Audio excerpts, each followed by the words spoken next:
Episode की शुरुआत में हमें टियामिंग को है वो दिखाया जाता है, जो कि अपने हाथ में वो डैगर लेके वो खड़ा होता है और वो बोलने लगता है। उसने एक बंदे को मारा होता है, फिर वो बोलता है कि मैंने ये नहीं सोचा था, मैं तो इस बंदे के ऊपर एक हल्की सी खरोच चाहता था। पता नहीं ये बंदा कैसे, बट मेरी कोई इंटेंशन नहीं थी कि मैं किसी को है वो ऐसे मार दूं। अभी टियामिंग होता है वो अपने डैगर को है वो नोटिस करता है, तो उसे पता चलता है जो उसकी डैगर होती है वो ब्लैक ड्रैगन वाली डैगर में वो बदल चुकी होती है। फिलहाल वो बोलता है कि आखिरकार ये कैसे हो सकता है, ये आखिरकार इसमें कैसे बदल गई। फिर वो जो लड़की होती है वो जोर जोर से वो चिल्लाने लगती है कि लाइक यार सामने किसी की डेड बॉडी पड़ी है तो वो चिल्लाएगी नहीं क्या, बिकॉज टियामिंग ने उसे 2 हिस्सों में बांट दिया होता है। टियामिंग होता है वो अपने मन के अंदर है वो बोलता है कि अगर ऐसा ही चलता रहा तो शायद मैं इस विलेज के अंदर एक पल भी है वो ना रह पाऊं, तो जल्द से जल्द मुझे यहाँ से वो भागना पड़ेगा। वो करता है ऐसा ही कि वो वहां से है वो भागने लगता है और जो लड़की होती है वो बो के पास है वो बैठ जाती है और वो बोलती है कि बो। टियामिंग होता है वो उस कमरे का दरवाजा खोल के वो बाहर भागने की वो कोशिश करता है, तो वो सामने देखता है कि वहाँ पे बहुत सारा लोग होते हैं वो जमा हो चुके होते हैं उसे मारने के लिए। फिलहाल तो हमने जो चीफ होता है वो उसकी तरफ देखता है और वो बोलने लगता है कि टियामिंग आखिरकार तुमने अपने हाथों में ये क्या पकड़े रखा है, जल्दी से मुझे बताओ। तो जो चीफ होता है वो बो की डेड बॉडी को है वो देखता है और वो बोलता है क्या ये बो है।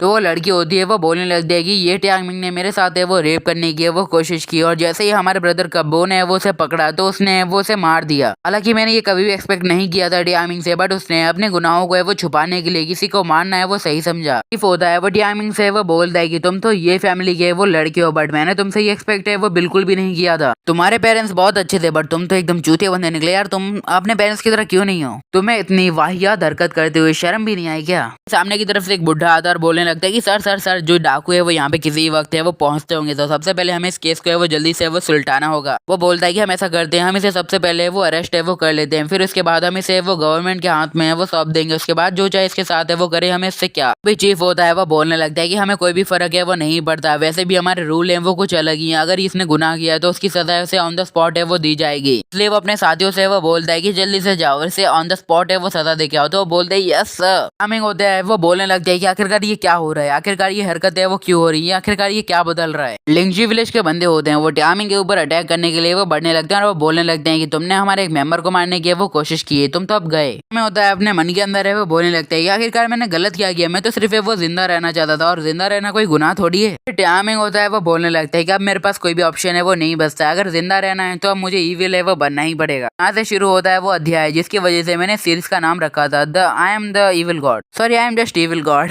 टाइमिंग होता है वो अपनी डैगर को है वो निकालता है और उसके रिफ्लेक्स है वो काफी ज्यादा ये वो हाई लेवल के होते हैं, तो टाइमिंग होता है वो 1 सेकंड में उन दोनों को है वो काट के फेंक देता है। चीफ होता है वो काफी ज्यादा ये वो डर जाता है, वो बोलने लगता है कि आखिरकार इस बंदे ने इतनी ज्यादा मार्शल आर्ट है वो कहाँ से सीख ली, और वो अपने साथियों को है वो कमांड देता है कि जल्दी से जाओ और बैकअप है वो यहाँ पे लेके आओ, जल्दी से अपने साथियों को लाओ और इस बंदे को है वो मारो। और फिर हमें डैंग का माइंड कॉन्टमिशन है वो दिखाया जाता है जो कि 3% होता है। जो सारे लिंगजी विलेज के बंदे होते हैं वो डैमिंग के ऊपर है वो बढ़ने लगते हैं और वो बोलने लगते हैं कि बच्चे तूने बहुत ज्यादा बड़ी है वो गलती कर दी और तू स्टिल अभी सोचता है कि तुझे हम जिंदा छोड़ेंगे, तो यार तू गलत है और ना ही तू भाग सकता। और सारे बंदे बोलते हैं मारो मारो चुत को। डैमिंग होता है वो अपने एटीट्यूड को है वो नहीं छोड़ने वाला, बिकॉज अब वो उसे किसी चीज की परवाह नहीं होती, उसे परवाह होती है सिर्फ अपने जिंदा बचने की। सभी बंदों को है वो मारने लगता है। डैमिंग होता है वो बोलने लगता है कि मैं इस डैगर को किसी बंदे के है वो गले पे रखूंगा, उसके बाद उस डैगर को इतनी ज्यादा जोर से वो चलाऊंगा उसकी हड्डियां टूट जाएंगी, उसकी आंखें होती हैं वो इसी के ऊपर है वो हावी हो रही होती है, या फिर कहीं एक ईवल है वो उसके ऊपर आ रहा होता है, इसलिए तो यार ईवल गॉड है यार। टाइमिंग होता है वो बोलने लगती है आखिरकार ये मैंने अभी क्या कहा, मैं खुद भी श्योर नहीं हूँ आखिरकार क्यों कहा मैंने। टाइमिंग होता है वो अपने फुल एटीट्यूड और फुल गुस्से के साथ है वो सभी बंदों को है वो मारते हुए वो बढ़ रहा होता है। वो बोलता है कि वो मास्टर जैंग थे जिन्होंने मुझे ये सब है वो सिखाया, अब मैं खुद पे वो काबू नहीं रख पा रहा हूँ, तो करो बहन चो।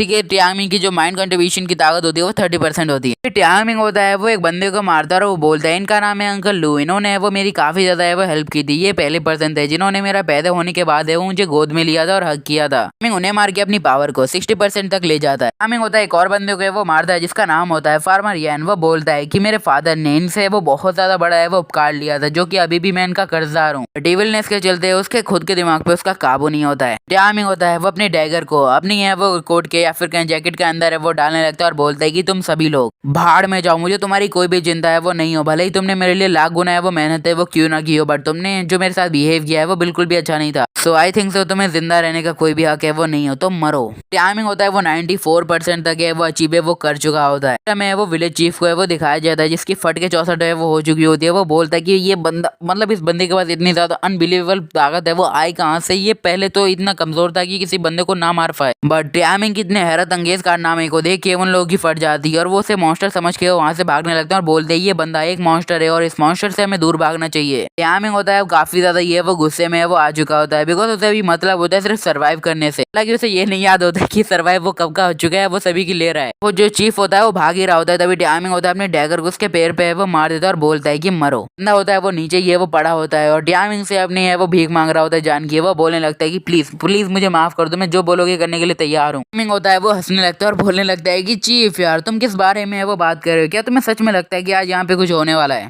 देख यार तुम्हारे सामने वो कितने ज्यादा लोगों की है वो लाश पड़ी हुई है, तुम्हें सच में लगता है बचे हुए लोगों से तुम अपने इस विलेज को है वो बचा भी पाओगे? सच कह रहा हूँ यार, लोग है वो अपने खुद के वो दर्द में है वो डूबे होते हैं, तुम्हारे दर्द को क्या उभारेंगे? देखो यार ये सारे लोग है वो मर रहे हैं, तुम्हें भी अपनी जान को इनके हाथ में वो रख देना चाहिए और खुद भी है वो मर जाना चाहिए, जिससे तुम्हें वो एक शहीद तो कहलाओगे, वरना तुम्हें कायर होगे जिसने अपनी लाइफ बचाने के लिए खुद को है वो सेक्रीफाइस नहीं किया। टाइमिंग होता है वो चीफ के गले पे भी है अपनी डैगर है वो मार देता है, उसे यहीं पे मार देता है और बोलता है कि मैं तुम्हें एक थैंक यू है वो बोलना चाहता हूँ और तुम्हारी जो जाशुई है उसे भी एक्सेप्ट है वो कर रहा हूँ। बोलने लगता है कि अब इस विलेज में सिर्फ अकेला मैं और जाशुई है वो जिंदा रहेंगे, उसके बाद मैं तुम्हारे विलेज को है वो रिवाइव कर दूंगा, तुम समझदार हो ना? क्यों? तभी टाइमिंग होता है वो बोलता है कि तुम सभी है वो मेरे एहसानमंद होंगे कि मैं तुम्हारी इतनी ज्यादा बड़ी मदद है वो करने के लिए वो जाने वाला हूँ, तो खुश रहना और मरते रहना। तो जाशुई होती है वो अंदर की तरफ से वो भागते हुए आती है, बट जैसे ही वो सामने का मंजर देखती है वो काफी ज्यादा ये वो डर जाती है और वो बोलने लगती है टाइमिंग से, टाइमिंग प्लीज मुझे है वो मत माना, तुम जो बोलोगे वो करने के लिए तैयार हूँ, सच कहूँ तो मैं तुम्हें अपनी बॉडी देने के लिए भी तैयार हूँ, आखिरकार जो तुम करना चाहो है वो करना, मुझे कोई परवाह नहीं। बोलने लगते है कि ये टाइमिंग ब्रदर टाइमिंग प्लीज मेरे साथ है वो ऐसा बिल्कुल भी है वो मत करो, तुम जो बोल रहे हो वो मैं तुम्हें देने के लिए वो तैयार हूँ, आखिरकार हम दोनों है वो पसंद करते हैं एक दूसरे को। टाइमिंग की जो मेंटल हालत होती है वो हद से ज्यादा ही है वो बिगड़ जाती है और वो अपने स्टेबल नेम से वो खो देता है। टाइमिंग होता है वो एकदम है वो इविल है वो बन चुका होता है, उसे फर्क नहीं पड़ता कि सामने अब कौन है, उसे मतलब बेसरे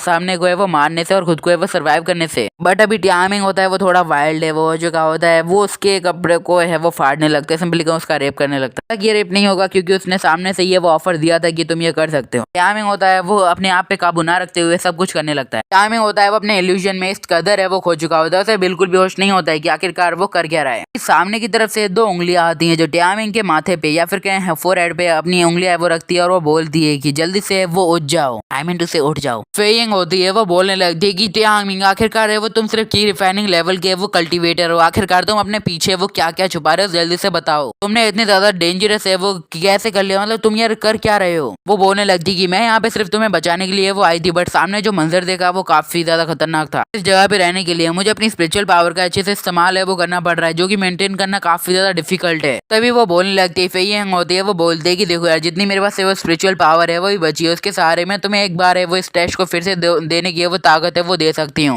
वो उसे अपनी पावर है वो देने लगती है और वहां से जाते जाते वो बोलने लगती है कि मेरी बात को है वो ध्यान से वो सुन लो, तुम्हें वो अपने डीमन माइंड से वो कभी भी है वो रिलेट नहीं करना, अगर तुमने उसकी एक पल के लिए बात मानी तो तुम अपने टेस्ट को फिर से वो फेल कर दोगे, बिकॉज मेरे पास अब इतनी ताकत है मैं तुम्हें एक बार ही है वो जिंदा रख सकूंगा, आइंदा ये गलती ना होने पाए। टाइमिंग होता है वो फिर से वो रिकवर है वो होने लगता है या फिर सिंपली उसकी स्टार्टिंग है वो होने लगती है, बट वो लड़की यानी फेइंग होती है वहां से जाते जाते वो बोलने लगती है कि इस बार है वो तुम्हें फेल नहीं होना है, अगर तुम फेल होते हो तो तुम्हारे साथ है वो मैं भी है वो यहीं पे वो मारी जाऊंगा और हमारे पास है वो रिकवर होने का कोई भी है वो ऑप्शन है वो नहीं होगा। तभी जो उसका डीमन माइंड होता है जो है वो फिर से टेम्परेरी है वो स्टॉप हो चुका होता है और उसे फाइनल ट्रायल के लिए भेजा जाता है। बट जस्ट फॉर मैं आपको बता दूं कि अभी टाइमिंग होता है वो अपनी स्टार्टिंग पे होता है, उसे अभी बिल्कुल याद नहीं होता कि आखिरकार ये लड़की कौन है, ना ही उसे ये याद होता है कि आखिरकार उसके पास है वो डैगर है वो क्या है। टाइमिंग होता है वो अपने मन के अंदर है वो बोलने लगता है कि अभी जो लड़की मेरे सामने है वो आई थी आखिरकार वो थी कौन और आखिरकार वो मुझे क्या कहना चाहती थी और मेरा नाम कैसे जानती थी। वो बोलता है कि आखिरकार ये क्या है, द कल्टीवेटर की रिफाइनिंग कल्टीवेटर, मैं घबराया हूँ, डीमन टेस्ट, आखिरकार ये चीजें क्या चल रही है मेरे साथ में। टाइमिंग होता है वो बोलता है मेरी डैगर मेरी बॉडी और जो मेरी इमेजिनेशन है वो काफी ज्यादा बदल रही है, क्या ऐसा हो सकता है कि मैं सिर्फ अपनी मेमोरीज को है वो भूल चुका हूँ कि यहाँ पे आखिरकार क्या क्या हुआ था और क्या क्या चल रहा है, मैं सिर्फ अपनी मेमोरीज के सहारे वो जी रहा हूँ। टाइमिंग होता है वो बोलने लगता है कि अब मुझे बिल्कुल है वो सब कुछ है वो समझ में आ रहा है, शायद ये ऐसा हो रहा है कि मैं बहुत ज्यादा शॉर्ट टाइम मेरे पास है वो बचा है, अब मुझे वो जल्दी से एक रास्ता है वो चुनना होगा, सही या गलत। टाइमिंग होता है वो बोलने लगता है कि मैंने जैसा सुना था उस लड़की के सहारे मुझे उस ब्लैक एनर्जी की जो वॉइस है वो बिल्कुल भी नहीं सुननी, अगर सुन भी लेता हूँ तो उसके कहे अनुसार कोई भी काम है वो नहीं करना है, वरना ये मेरे लिए जान के बहुत ज्यादा खतरा है वो हो सकता है। लाइक मैं एक जिंदगी का एक जुआ खेल रहा हूँ और जुए में सिर्फ एक बारी है वो बची है, अगर पत्ता गिरता है तो शायद जीत जाऊं या फिर हार जाऊं या फिर मर जाऊं या फिर जिंदा रहूं। तो मेन पॉइंट ये था कि मैंने सीरीज का नाम I am just evil god है वो क्यों रखा। सामने की तरफ होते हैं तो गेट और टियामिंग को है वो ऑफर दिए जाते हैं कि जल्दी से चुनो